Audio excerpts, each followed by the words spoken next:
Sumber karbohidrat pada berbagai makanan, misalnya beras, gandum, tepung, dan lain-lain, yang pada umumnya menjadi bahan pokok atau bahan makanan pokok bagi masyarakat.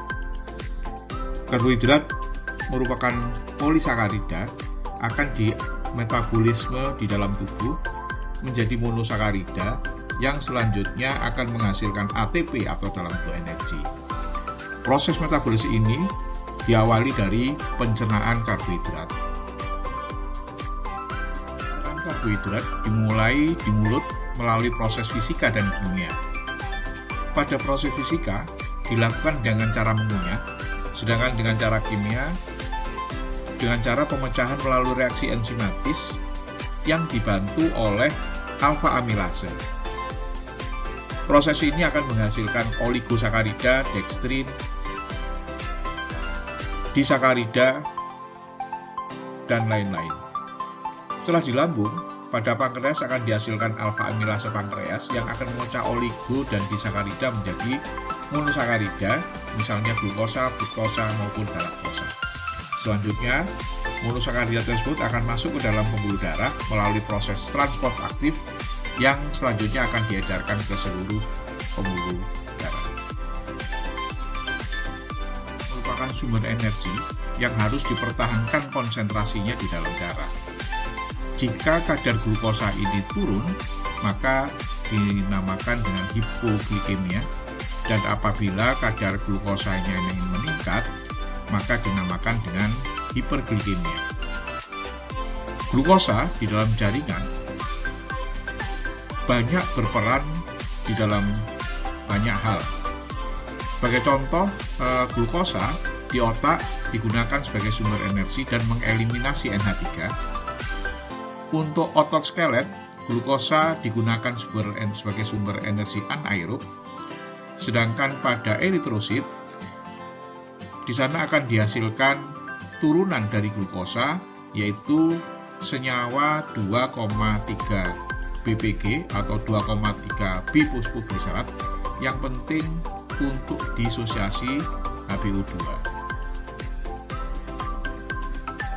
Glukosa di dalam darah tidak dapat menembus sel sehingga diperlukan energi ATP dan ion Mg agar mampu menembus membran sel melalui proses fosforilasi.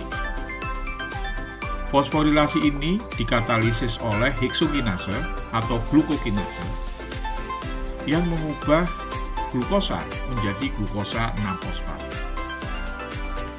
Glukosa 6-fosfat ini merupakan titik temu dari seluruh metabolisme karbohidrat. Perlu dipahami bahwa proses glikolisis terjadi di sitoplasma.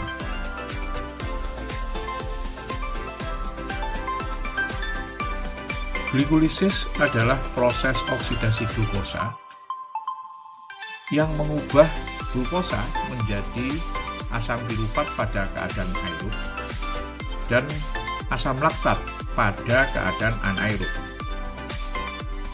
Sedangkan untuk enzim heksokinase dan glukokinase merupakan enzim kunci dalam proses glikolisis. Untuk heksokinase, enzim ini dikendalikan melalui proses allosteric site, sedangkan glukokinase, enzim ini diinduksi oleh insulin dan Km terhadap glukosa lebih besar dibandingkan heksokinase. Pada proses glikolisis yang terjadi di sitoplasma, glukosa yang memiliki 6 atom karbon akan diubah menjadi 3 atom karbon, yaitu asam piruvat.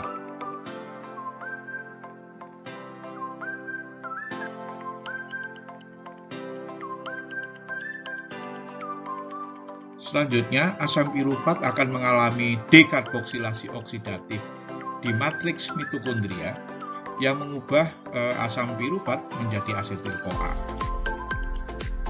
Proses dekarboksilasi oksidatif ini bersifat reaksi antara karena selanjutnya asetil-CoA akan masuk dalam proses atau oksidasi melalui siklus Krebs atau asam trikarboksilat.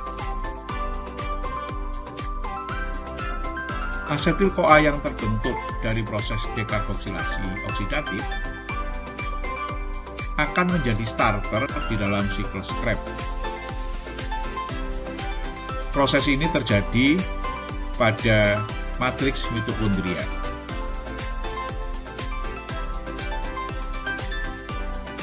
Pada siklus Krebs, dalam satu molekul asetil-CoA dalam satu siklus akan dihasilkan 3 NADH, 1 FHDH2, dan 1 ATP yang secara keseluruhan terbentuk 11 ATP. Perlu diketahui bahwa di dalam siklus Krebs ini ada senyawa-senyawa atau molekul-molekul yang menjadi inhibitor di dalam siklus. Yang pertama adalah fluoroasetat. Senyawa ini akan menghambat enzim akunitase yang mengubah sitrat menjadi cis-akunitase.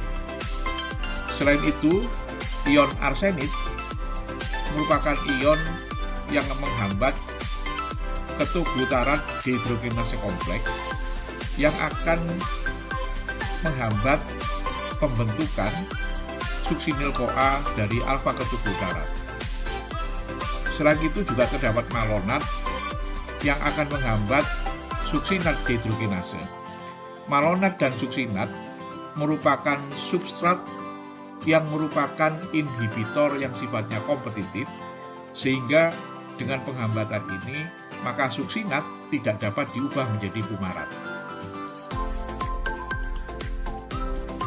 Dari beberapa penelitian yang sifatnya bioinformatika, pada proses glikolisis ini juga dihambat dengan logam-logam, di mana logam-logam ini akan menghambat enzim-enzim yang terdapat pada glikolisis. Interaksi antara logam dengan protein-protein enzim pada glikolisis secara umum akan menghambat proses glikolisis, sehingga metabolisme karbohidrat juga akan terganggu.